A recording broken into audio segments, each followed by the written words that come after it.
আমি আমার নবীজির উম্মত হয়ে আমি গর্ব করি। আপনি কি জানেন আল্লাহর প্রেরিত আনুমানিক 1,24,000 নবী রাসূলের মধ্যে জিবরাইল আলাইহিস সালাম কারোর কাছে একবার এসেছেন, কারোর কাছে 4 বার, কারোর কাছে 12 বার, কারোর কাছে 50 বার, এমনকি কারোর কাছে 400 বার এসেছেন। কিন্তু আমার প্রিয় নবী হযরত মুহাম্মদ সাল্লাল্লাহু আলাইহি ওয়াসাল্লামের কাছে জিবরাইল আমিন এসেছেন 24,000 বার। সুবহানাল্লাহ। জিবরাইল আলাইহিস সালাম ছিলেন ফেরেশতাদের সর্দার, তবুও তিনি আমার রাসূলের সামনে এসে বলতেন, লাব্বাইক ইয়া রাসূলুল্লাহ।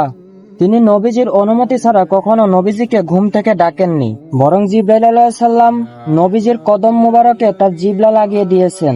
সুবহানাল্লাহ।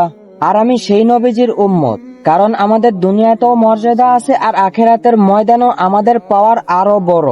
কেন জানেন? আমার নবীজি সাল্লাল্লাহু আলাইহি ওয়াসাল্লাম ছাড়া কেউ শাফায়াতের অধিকারী হবেন না।